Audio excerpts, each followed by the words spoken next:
Imagine waking up 50,000 years ago to a sky that never seems to stop raining.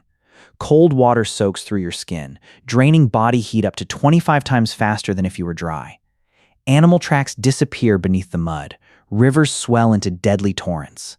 Predators, just as desperate as your family, begin searching for shelter in the very cave you call home. But the greatest danger isn't the storm itself. It's the moment your fire dies. Because for hundreds of thousands of years, the story of human survival wasn't written on sunny days. It was written by those who kept a single flame alive through the rain. Most people imagine that prehistoric humans could simply make a new fire whenever they wanted. The archaeological evidence tells a very different story. Creating fire by friction demanded perfectly dry wood, dry tinder, and precious time. 3 things that disappeared after days of relentless rain. Once moisture seeped into every branch and blade of grass, starting a new fire became almost impossible.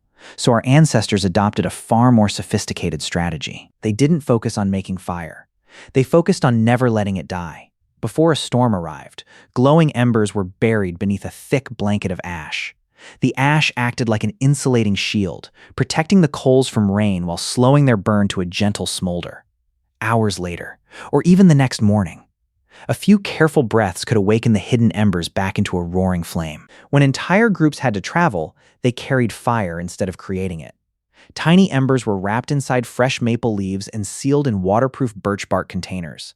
One of the most remarkable examples comes from Ötzi the Iceman, who lived over 5,300 years ago and was discovered carrying a portable fire kit on his belt. Even more extraordinary, people used tinder fungus, Fomes fomentarius, to preserve glowing sparks for hours in damp conditions. And on the rain-soaked Andaman Islands, some communities survived for generations without knowing how to make fire from scratch at all. Instead, they passed an unbroken flame from one generation to the next, treating it as the most valuable possession their people had ever owned. As storms grew longer and more frequent, prehistoric families faced a new challenge. Finding shelter was no longer enough. They had to protect the one thing that kept them alive: fire. But bringing an open flame deep inside a cave created another deadly threat: smoke. Too close to the entrance, wind and rain would extinguish the fire. Too far inside, toxic smoke could silently suffocate everyone while they slept. This was not a simple choice. It was an engineering problem. Archaeological research at Lazaret Cave in southern France, dating back nearly 170,000 years, reveals that Neanderthals solved this problem with remarkable precision. Computer simulations show that their hearth was placed almost exactly where airflow reached a perfect balance. Smoke could escape toward the cave entrance, while the fire remained protected from rain and strong winds. Around this carefully positioned hearth, there was enough room for sleeping, preparing food, shaping stone tools, and raising children. But here is the fascinating implication. Many archaeologists now believe that early humans did not build shelters first and then place a fire inside. The sequence may have been the opposite. They protected the fire first, and everything else. The sleeping area, the workspace, even the structure itself, was organized around it. In other words, the world's first home may have been nothing more than a shelter built to keep a single flame alive. When relentless rain made hunting impossible, prehistoric people were not simply waiting for better weather. The archaeological record suggests they were inventing the future. Excavation layers surrounding ancient hearths are filled with thousands of stone flakes, the discarded fragments left behind while crafting tools. These caves became workshops where every rainy day was transformed into an opportunity for innovation. One extraordinary discovery from Germany is a 35,000-year-old ivory tool designed specifically for twisting plant fibers into rope. Making rope was slow, repetitive work, perfectly suited for long days spent sheltered from the storm. Yet this simple invention revolutionized human life. Rope made stronger shelters possible, secured stone axes to wooden handles, and allowed sophisticated traps to catch animals more efficiently. Rainy days also gave rise to another breakthrough: tailored clothing.